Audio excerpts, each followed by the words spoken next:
master's degree. I was still an engine mechanic part-time, and was getting my master's full-time. Then I deployed, so that picture there with the prop is change in a propeller. It deployed, we were in Al Udeid, and that was in 2009, 2010 deployment. This is a picture of me flying sometime somewhat recently.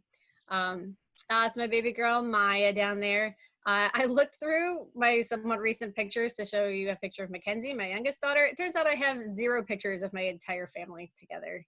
Things get complicated when you have 2 kids. And then Aspire, the aerospace STEAM program, inspiring through real world experiences. I joined a nonprofit called the Inspire Aviation Program, or the Inspire Aviation Foundation last year. Actually, this was late 2019, I think it was. And our goal, maybe you guys will eventually get to come see it once we build it, is to build an air and space museum in Atlanta. We want it to be an interactive, world-class, not a static museum with ropes around things and little placards. It's going to be focused around education, which I'm very passionate about. And Aspire is our first step of that. So the Aspire program, I'm writing stories. Right now it's focused on what I'm flying because it's kind of interesting, and I want to get the kids interested in the science, technology, engineering, arts, and mathematics. So the storyline right now is a humanitarian aid mission. So a hurricane goes through an island, and they need food, water, and medical supplies. So then I start at the top of, okay, what do the meteorologists do? And there's like a video on the meteorologists. There's the hurricane hunters that fly the storms. There's the aerial port squadron who builds up the pallets with the food and water and medical supplies. So there's all of these really interesting jobs that lead up to someone being able to take food, water, and medical supplies, so humanitarian aid where it's needed. So the storyline is just there to catch their attention and get them interested and maybe show them some possibilities for future careers. And then there's math and science problems integrated into that directly relate to whatever career I was just talking about. So that's the Aspire part of the nonprofit foundation. So with all of these things, the perspective that it's given me has been awesome. So coming from being an engine mechanic to going into an aerospace engineering program when my undergrad was in education, I was in way over my head because I didn't have an undergrad in engineering. So I'm sitting through like the undergrad engineering classes in the morning and then sitting through my master's engineering classes in the afternoon.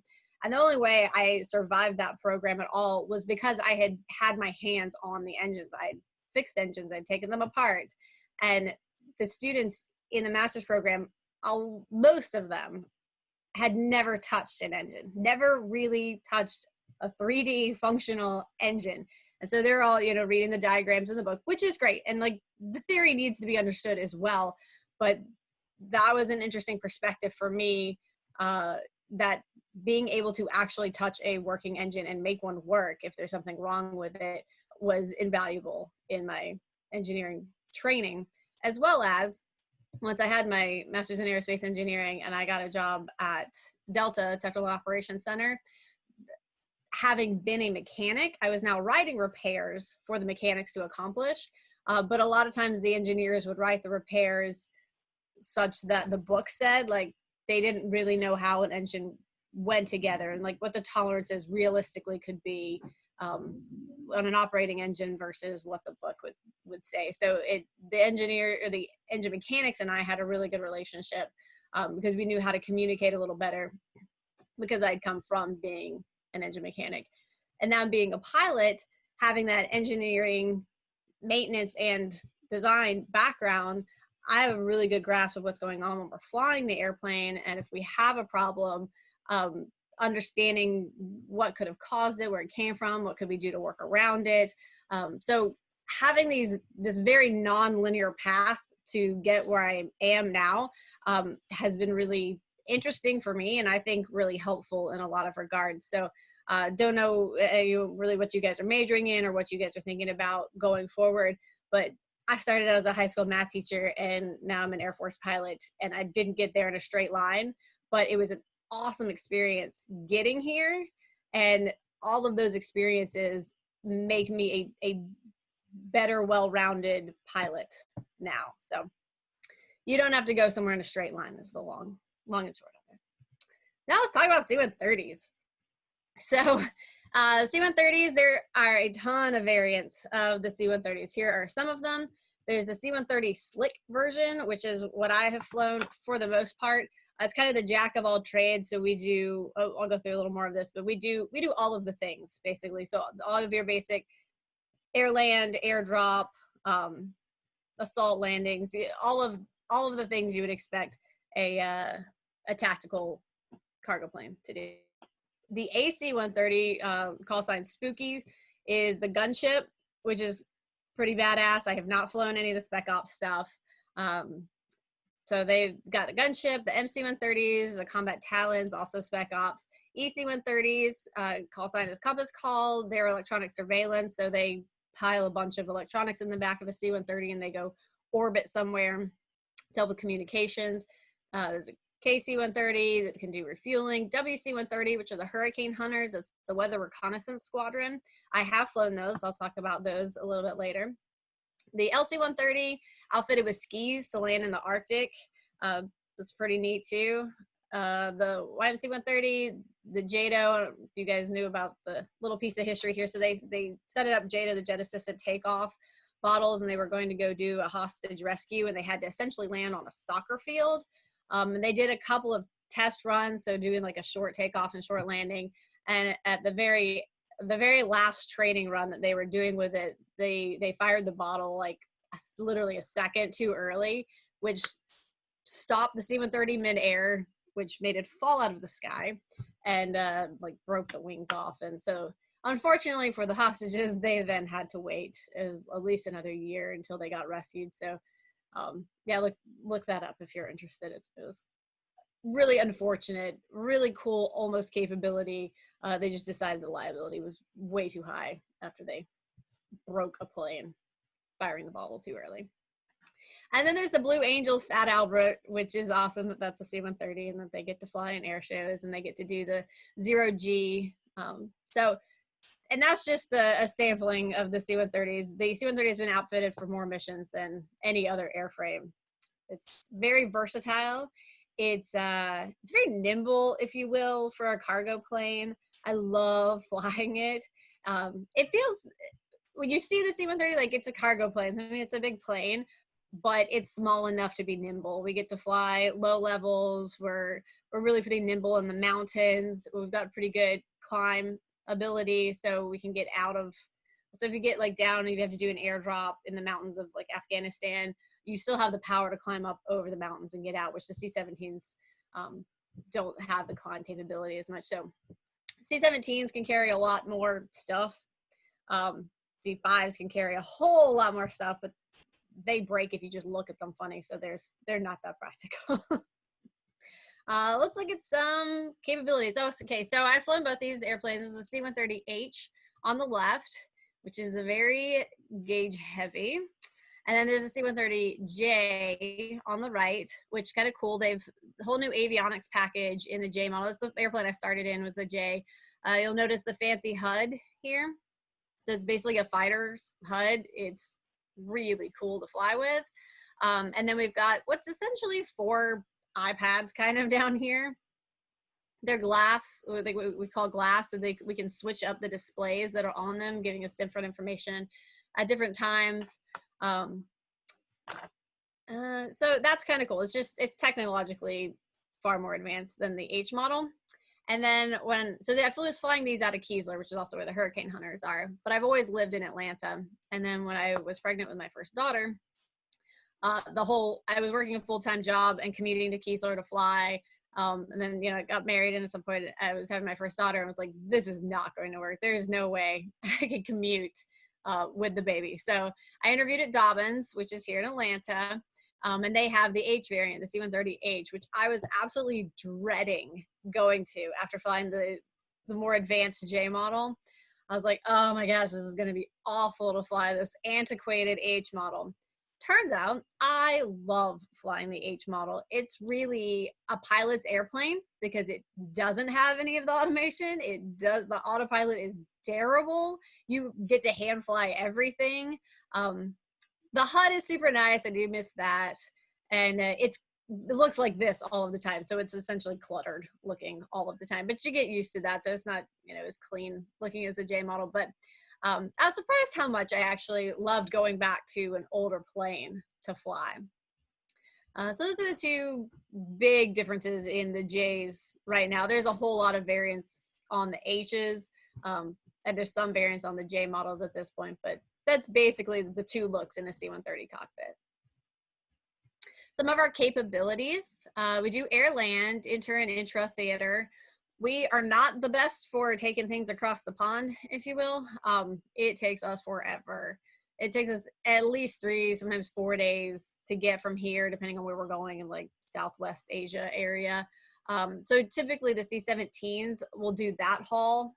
They'll fill them up usually like in Charleston, and the C-17s will take their load over to whatever zone we're going to. They will unload their big pile of stuff, and then the C-130s will come in and pick up pieces of the big pile of stuff and take it to the FOBs, the forward operating bases, where we're landing on dirt landing zones and stuff like that. So we're the short haul piece of it typically. Not that we can't take some stuff over, but the C-17s are way better suited for that. Then there's also air medical evacuation. I haven't flown any actual patients. I've flown several training air medical evacuations, and when the whole COVID shenanigans started and they needed more doctors up in New York, we took a load of doctors up to McGuire, which was their staging base, to get doctors into New York when that was essentially a war zone at the beginning of COVID. And then a couple months into it, we went back to McGuire when New York was settling down and picked up the doctors and moved them out to Youngstown. I think we took them to at that point when the center was moving as to where they needed the doctors. So those are some of our capabilities. And there's some more fun stuff. Airdrop is fun. Really, a lot of this it's just a good time. So heavy equipment. A lot of these are my pictures. These two are not. I have dropped Humvees out of the back. Sorry. I have dropped Humvees out of the back. So that's kind of the biggest single piece that we can take. You can back, in a J model, we can back 2 of them in. In the H, we can only really get 1 in. The J model has an extra plug in the body, so it's got like 15 extra feet of space, so you can fit 2 of them in there. But that, boy, you feel that going out of the back of your airplane. Your center of gravity changes significantly when one of those is rolling out the back. And then on the right is CDS, Container Delivery System. We call like the beans and bullets. So they just pack crates full of food, beans, bullets, the ammunition, water, whatever they need. So that's crates of smaller stuff. And that's a significant part of what we do. And we can line 2 sticks, so we call them sticks. They fit 2 side by side, and they can fit, it depends how big the pallet is, but 6-ish pallets on each. So we can do like 12 total CDS out the back. It just goes out. So for the heavy equipment over here, there's what we call a bomb rock, and you put the drogue chute that's going to pull the actual thing out. You put that in the bomb rack, and then when we pull the switch, it swings out into the slipstream. The parachute expands, and the force of the chute pulls the heavy equipment, the Humvee or whatever we're taking, pulls it out of the airplane. The CDS, we get a deck angle of 7 to 8 degrees, and the loadmaster will just release the locks, and it slides out the back that way. So 2 different styles of getting things out of the back of the airplane. Any questions so far? Anybody wondering anything? I'll just keep talking about airplanes all day, so pipe in if you got any questions. You. Go for it. So I was really interested with like dropping the Humvee out of the aircraft. How, like, what altitude do you guys fly in order to like be able to drop it safely? It depends, which is really the answer to almost any question.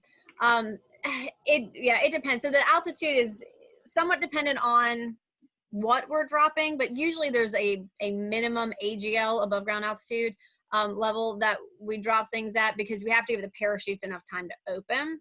But then we can calculate a CARP, which is our computed air release point, so where we're going to drop it so that it lands where we want it to land. We can calculate that really a whole lot higher. So there's a huge variation in how high you can drop things. The CDS, the small stuff, we're usually 500-600 feet above the ground is the lowest we can be, and we try to be as low as we can for the equipment. But if we needed to, like if there was a mountain that, you know, we couldn't climb over and we needed to be at a higher altitude to drop it, you can calculate based on your winds and your airspeed and all that stuff where you want to drop it so it lands where you want to have it.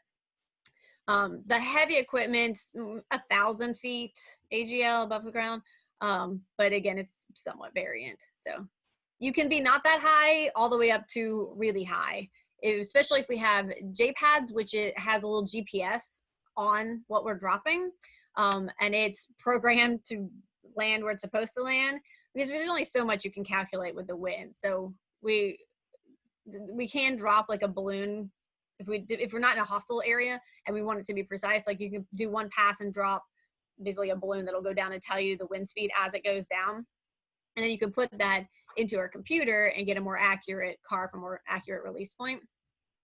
Or the J-pads has a program to like get it to the right point. So as long as you're generally in this right area, it'll kind of fly itself down there. So that's another another way we can drop things. Very cool. Thank you. Yeah. All right, we'll look at. Oh, this is another way to get things out of the back of the airplane, similar to the CDS. So this would be a small container of something. But if they needed it really accurate, like we need it on this dot, we do this LCLA, low cost, low altitude. So we'll fly 300 feet above the ground. In this first picture up here on the left, you can see right here in his hand. So he's got a knife on this strap, and he is strapped in right here. You can see my mouse, right? Okay.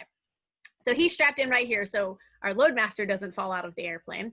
But he's literally got his foot and weight on this. This is how it goes out. When we say green light and it's ready to drop, he cuts the strap and just kicks the crap out of whatever it is to get it out of the airplane. And then over here on the right is right after it went out. You can see a little rope right here. See right here? That's where it is attached inside the airplane. So that pulls the parachute out once it's gone out the back. So that's another version kind of CDS, but it's low cost, low altitude. Low cost meaning the parachute's basically like a big trash bag. So it's not the expensive fancy equipment. We're only 300 feet above the ground. The impact's not going to be that bad for it. So that's another one. And then people, that's the other thing we drop out of our airplane. We do a lot of Navy SEALs. They typically do the halo, which is the high altitude drop, low altitude open halo drops, which is really just like skydiving, what a normal person would go do to skydive, kind of, which I also was a competitive skydiver when I was at Georgia Tech. So this is the fun kind of jumping. The other guys we drop a whole bunch of are Army paratroopers. This is a picture of them combat loaded. So they've got their main parachute on their back, their reserve parachute on their front, their survival kit between their legs, their M16 down the side, battle rattle. So these dudes are 300 pounds with all of their gear on. They look so miserable coming out to the airplane when they have to load up. They have to waddle because they've got this giant bag between their legs and they're 300 pounds and it does not look like fun. Halo, that looks like fun. Army paratroopers, not so much. Up in the right corner, so this was at Dobbins, which is where I work. So I was working the drop zone there this day, so I got to take some fun pictures. We did a formation and we had some Army guys jumping out of the back, and that's really it. So this is a way we can do, we call mass on the DZ, mass on the drop zone, where we can fly in formation and just pop guys out. Depends how big the drop zone is, how many we can get out at one time. The H model can fit about 64 loaded up Army paratroopers in there. So 64 times however many airplanes you've got going. So especially if we're doing, sometimes we'll do information with C-17s. I don't know how many they can carry, but it's a lot. So we can get a lot of paratroopers out at one time if we needed to get a lot of bodies on a drop zone. So then there's combinations of both of, or several of those things really. So this was a fun drop we did where we put these 2 rubber rafts in, and then we put this, which was essentially a rubber Sea-Doo in. These are Navy Special Warfare guys. So this is our loadmaster here directing the K loader to back up so they can slide the rafts in, and that's these guys back here. And then, oh, here's a good story about ask the right questions and give the right answers. So we were calculating how far back we needed to slide the rubber rafts so that we could also get the Sea-Doo in and close the door, and like the loadmaster knows the length of the ramp and all the stuff. So the question that was asked was, how long is the pallet? The pallet, meaning this wooden part down here, is 9 feet. And they're like, oh, perfect. We put this where we needed to have 9 feet so that they can close the back of the C-130. So we put it in and we go to close it, and we're like, there's no way this is going to close. The real answer is the Sea-Doo itself is 12 feet long, but it's hanging over the 9-foot pallet by about 2 feet in the front and 1 foot in the back. So bad question, bad answer. I don't know. But then we had to re-rig the entire airplane. So, and then once that stuff was in, then these guys crammed up in the front. You see the red straps up here. Those are our very comfortable red cargo seats. I've spent a lot of hours in those. That's where we put troopers. That's what we got. We are not fancy. The C-17 actually has seats in theirs. Yeah, not us. We have cargo nets. So, and towards the front of the airplane, there's a chunk of the guys up here and a chunk of the guys over on this side. We put a stanchion, these 3 stanchions right here down the middle. So there's seats on, everybody's kind of knee to knee. Their knees almost like interlaced depending how long they're sitting there and how packed in they are.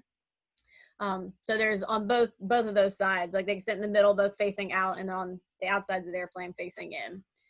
And that's how we can pack them in there. But this was a fun day. So this was up in Cape Cod area. And so these are the pilots flying. This is our navigator who is calculating that CARP, the calculated release point. I was lucky to be the 3rd pilot, so I just got to watch this all happen that day, which was a lot of fun. So we had the rubber Sea-Doo, which goes out first, then the 2 rubber rafts, and then we had probably 2 to 3 sticks of guys, so 2 to 3 more passes to get the guys out. This is how many passes it took for us to get all of those things out that day. There were so many factors that went wrong that day. And so we should have had maybe 5 passes, and it was probably more than 15 to 20 passes that day. There were little puffy clouds you can see out there. It was mostly VFR, but we cannot drop, obviously, if we cannot see. And at least 3 or 4 of those passes, we were clear on most of the run in, and then we'd get close to the drop point and we'd have to call no drop because we'd go in the clouds. Then we'd turn back around and do it again. And then several more of those passes where boats got curious as to what was going on down below us. So they would start encroaching on the drop zones. Then we'd have to call no drop because civilian boats were getting curious, which SpaceX had that problem as well. Don't be curious in a boat. It's not going to end well for anyone. What else? Oh, there was an actual rescue going on that day. So some of these turns down here, there was a Coast Guard helicopter actually like pulling somebody out of the water that day. And so obviously we didn't want to be dropping too close to them. So, you know, there's plans and then there's reality. And some days the spaghetti chart is the reality. See some of our capabilities. We fly low levels, which is usually 300 to 500 feet AGL above ground level. This is just a 2-ship formation. A lot of fun. You have a lot of flexibility with a 2-ship. We do visual low levels up in the mountains of North Georgia. It's beautiful up there. Let's see, over here is assault landing. So we can land on unimproved surfaces, it's called. So dirt, grass, metal. The metal's really like a honeycomb structure that they kind of dig out of space. They put this, like, I don't know how thick it is, but it's a metal honeycomb structure, and then they fill that back in with dirt so that way they don't have erosion issues where they want us to be landing. This looks cool, but it really just means that they didn't come out of reverse in time. So when you put the blade, when you go into reverse in the C130, it actually changes the blade angle. So it's pulling the air forward, which is slowing you down. But also if you're on a dirt landing zone, all of that dirt is going to come up and it can really cloud out your vision completely if you don't pull it out of reverse. And you really want to pull it out of reverse before this starts happening, because now you're just sucking that dirt into your engine. Just not great for compressor blades. This was a fun formation I got to fly recently. So it's an 8-ship formation. We were number 5 in the formation, so we've got 1, 2, 3, 4 ahead of us, and then we've got 3 more coming to join us. So these are going opposite direction right now. This was coming towards us in the picture, and these are heading away from us in the picture. This was during our first COVID ops attempt. So normally we would have an exercise and we would all be at the same place at the same time, and we would brief the formation plan and we'd go out and fly a formation flight. Well, due to COVID, they didn't want that many people in one place. So we broke into 3 different areas. We were Mansfield, Youngstown, I don't remember where the other one was, another base, kind of all up in Ohio-ish area. We briefed over Zoom, and then we took off from 3 different locations and created an 8-ship in the air, which ATC proudly handled better than I expected. And this was our opposite direction rejoin. So we were basically headed south, the 5 of us were, and the 3 of them were headed north. And they had calculated, we have with an air-to-air TACAN, so you can kind of tell the slant distance between the airplanes. So we were tail end Charlie of the 5. So we had our TACAN set, and they were looking at their distance to us to know when to pull the U-turn to come in behind us. So that was kind of fun. That was the biggest formation I've flown. And 8's kind of standard for C-130s. We'll do that on occasion. They'll call it an elephant walk if we're all taking off at the same location. And then over here on the right, we get to do all of those things that I just talked about on night vision goggles. So it's monochrome green. It's really cool. Like the first time you do it, it's amazing what you can see if you look underneath them, like just pitch black. There's nothing. You cannot see anything. You're up in the mountains of North Georgia. There's not cultural lighting, nothing. And you pop those down and you can see literally trees, like individual trees like this over here. Watching shooting stars on NVGs, really cool. But in general, flying on night vision goggles for like 3 hours in a formation flight at night gets a lot more exhausting. But it's a really cool capability. So we do all of those things, the formation flying, the assault landing, the airdrop, all of the things also on night vision goggles. Oh, hurricane hunters. So that's one of the special outfitted C-130 missions. It's just a C-130J. The only addition to this J model is external wing tanks. The H model has them already. The J model, the standard J model, doesn't have the external wing tanks, but because the Hurricane Hunters fly such long missions, they put those on there to enable them to fly really, really long missions. The longest Hurricane mission I flew was like a little over 13 hours. That's really long for a C-130. C-17s and stuff like that do longer missions like that, and it's not too big of a deal. We're not set up for it. So 13 plus hours is a while to be in a C-130. So this is how we fly hurricanes, if you've ever wondered about the hurricane hunters. They call this the alpha pattern. It looks like a Greek letter alpha, depending on which angle you're looking at it. So we have a fix as to where we think the eye of the storm is. So we're headed towards that fix. I flew Hurricane Gonzalo, which was a Cat 4, is like 120 knot crosswind. So you're crabbing into 120 knot winds as you're flying, looking for the lowest point of pressure. That's what you're looking for to find the eye of the storm. So we get to where we think it is, and we kind of literally hunt around for it. So you're in the middle of the hurricane, like the nav's like, turn left a little bit. Oh no, the pressure's going up. Turn back right. Oh no, I think we missed it. And like sometimes you even turn back around and until you find that low spot. And so then once they do, they mark that, okay, this is the center of the hurricane, and this is the low point of pressure. The lower the pressure in the hurricane, the stronger the hurricane. I'm guessing you guys know how hurricanes work, right? You have a low pressure, and thus the high pressure is rushing into it. However, Coriolis effect, everything at the equator is moving faster than anything above it, since we're in the northern hemisphere, and that's where the rotation comes from. The points are trying to go to the low center, but they are moving faster on the bottom, and so they end up curving like this to get there, and on the top they're moving slower, so it curves. That's how the rotation starts for the hurricanes. So when we're flying through the hurricane, the whole point of flying through the hurricane is to drop the dropsondes, which are little cardboard tubes with some instrumentation in them. What they're looking for is the pressure, the winds, the temperature, all the way down. So it takes readings as it's falling through the hurricane. We fly the hurricane at about 10,000 feet.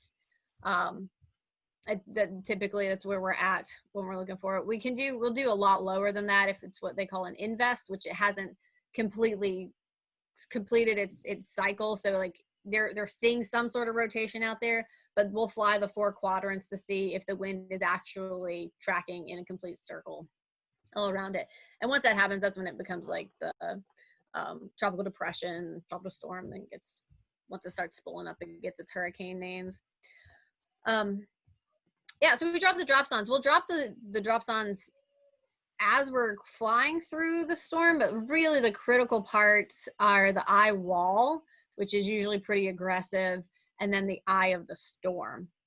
And then on the way back out, you obviously have to cross through the eye wall on the other side. And then you might have some interesting bands. So when you're flying through a hurricane, it's more benign, way more benign most of the time than what I was expecting. I thought it would just be awful like the whole way. It's actually, I mean, you have a lot of crosswind, but it's consistent crosswind. So you just sort of crab into it and you're like, okay, I'm gonna work with this. And then you'll hit a band of storms and it just knocks the crap out of you.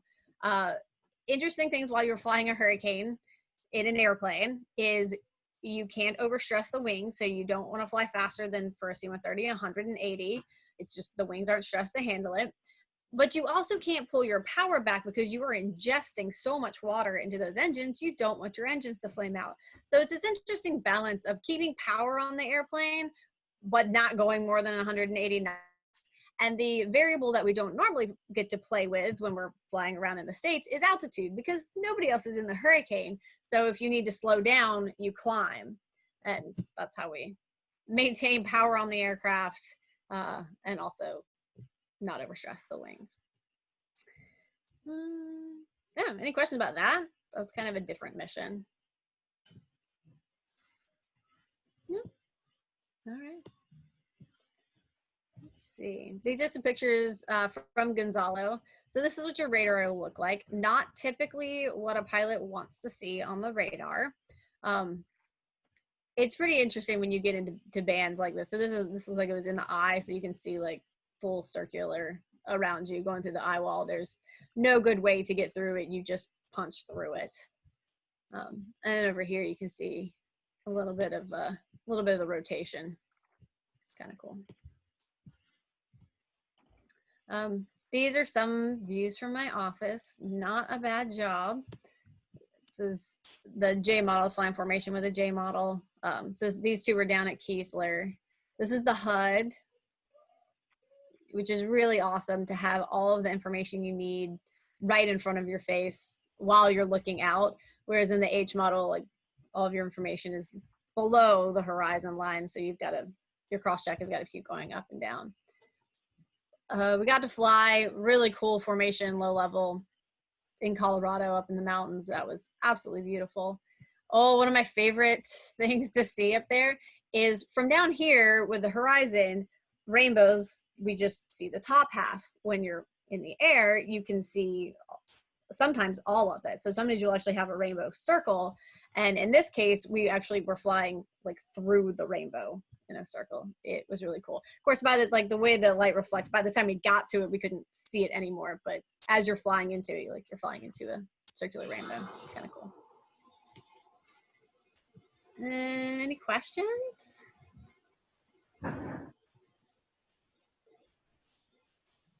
Yes, can you hear me? I'm in the library. I'm trying to be a little quiet. Yeah. Okay, so in the civilian world, we do pilot and first officers, or captain and first officers. How do y'all determine who flies left seat or right seat in the 130s or the heavies? It's different in the military. We don't have captains, first officers like they do civilian-wise. We have pilot and co-pilot. But from day one in the J model, they train you to fly both seats. So there's no difference really. I mean, there's an aircraft commander, but an aircraft commander can fly in the right seat. In the H model, they're still on like sort of the older training schedule. So we don't fly left seat at the very, very beginning, but it's not long. So there's really not much difference flying left seat versus right seat because it doesn't have the rank structure that they do in the civilian world. Still the aircraft commander and there's still your co-pilot, but the seat part doesn't matter as much. So does rank determine who will fly what seat, or is it just what y'all decide on that day? Whatever we decide. Because there's the biggest difference from flying the left seat is where the nose wheel control is. That's really the only thing. You have to taxi if you're in the left seat because you're the only one that controls the nose wheel. So that's really the primary difference. So that's why they don't. So in the H model, if we're flying assaults, if you're going to dork something up on an assault, the aircraft commander or the instructor wants to be in the left seat because they want to have control over the nose wheel if something goes wrong, because there's not a lot of room for error on an actual assault landing. So that's kind of it. They'll fly left seat until you have a few assaults and until they feel pretty comfortable and they're like, all right, you can do either seat. So it's not nearly as big of a deal in the military as it is in the civilian world.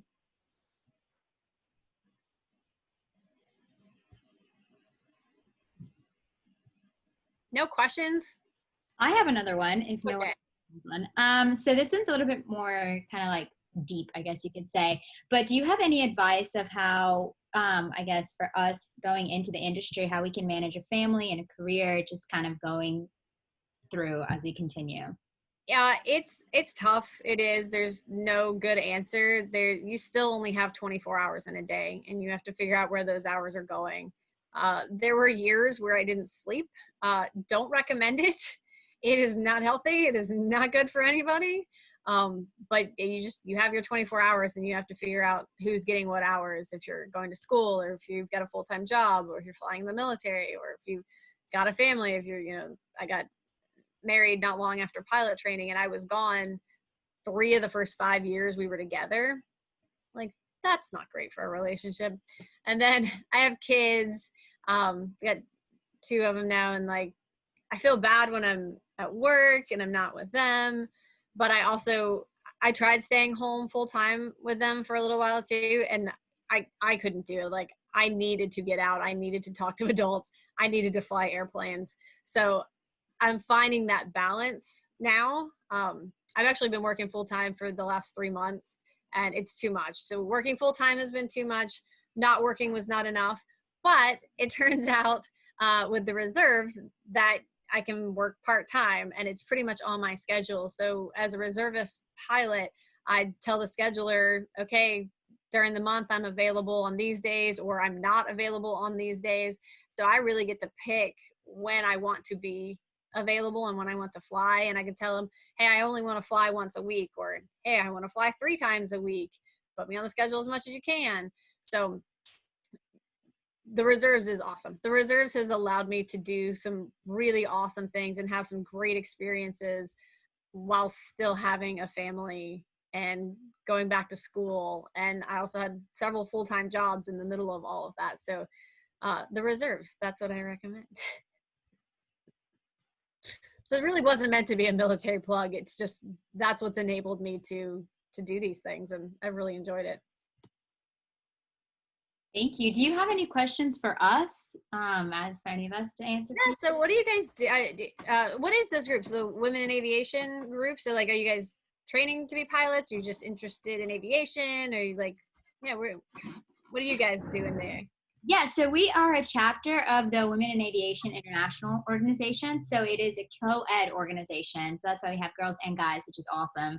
And our chapter, we go to Auburn University. So it's just all of our, it's a collegiate chapter. So all of our students are current college students here. And so we have aviation management is one of our majors here, and also professional flight.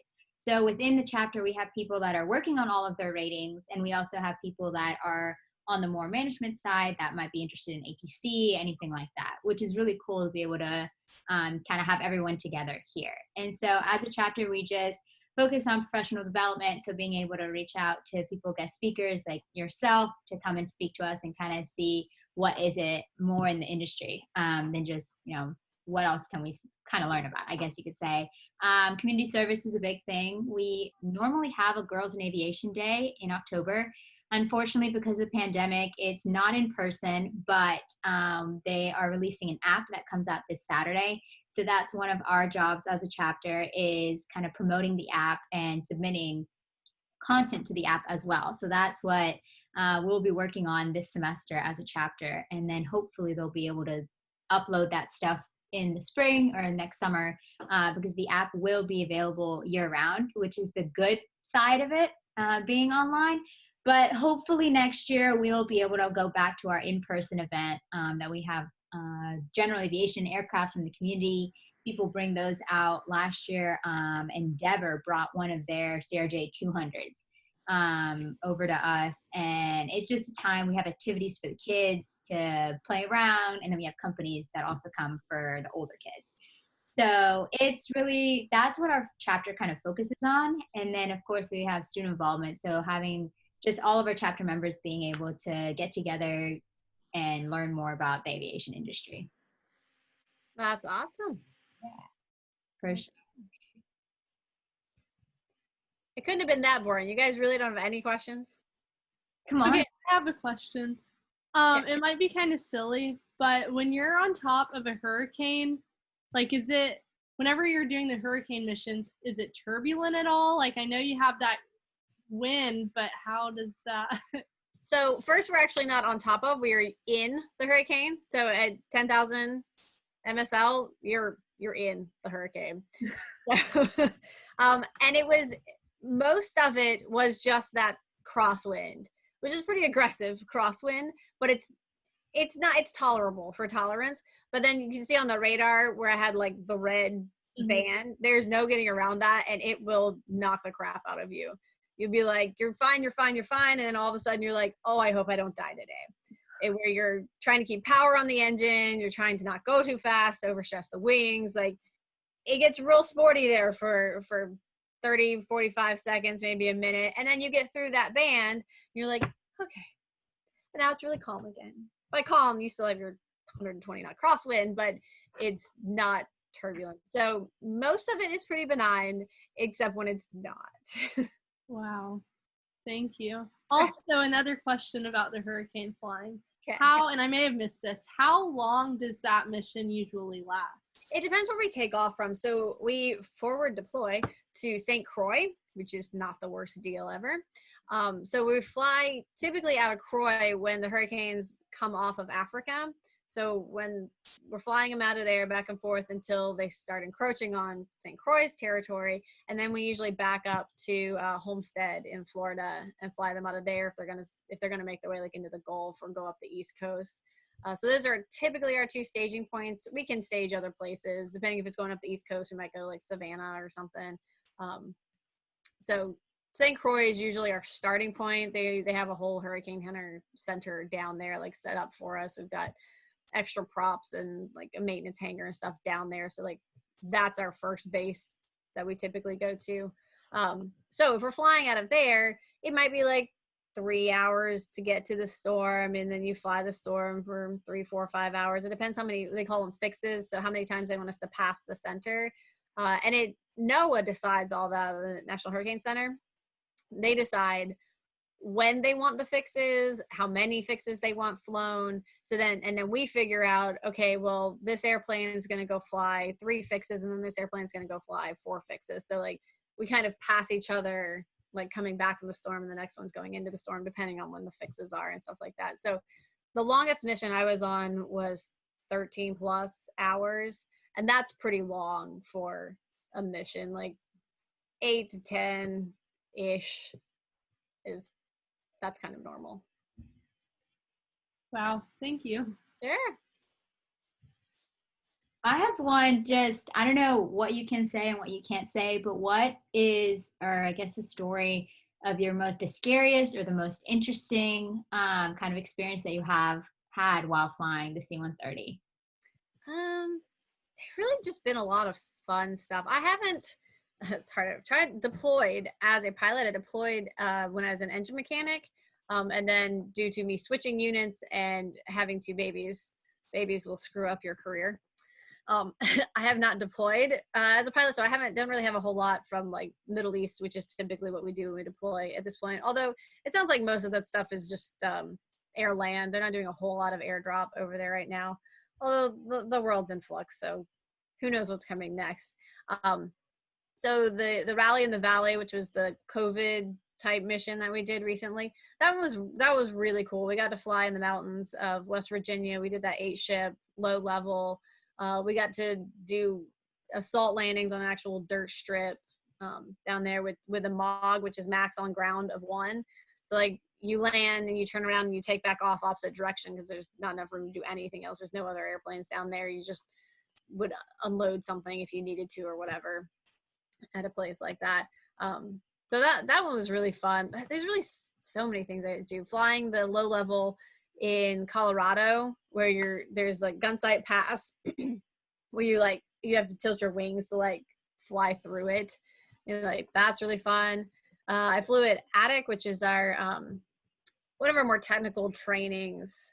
That was down almost on the border of Mexico, sort of Arizona, and there's a low altitude trainer that we fly down there where we're doing 60 and 2, which is like 60 degrees of bank, 2G turns, trying to pull around different rocks and really learning how to max perform the aircraft, and like how to come up over a ridge and pull your power and nose over and keep like terrain between you and the bad guy, whoever that is.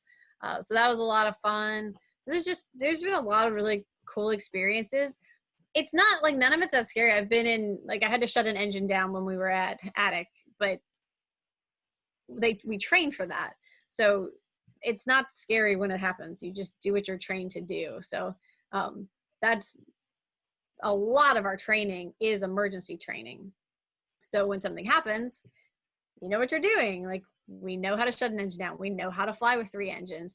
We know what to do if we have a hydraulic leak. Like, we train to that. So when it happens, it's not surprising. We fly simulators for the emergencies where they'll kill 2 of our engines. They'll pull 2 engines on one side. And so like you're flying with only 2 engines and they're both on one side. So you've got all this asymmetric thrust.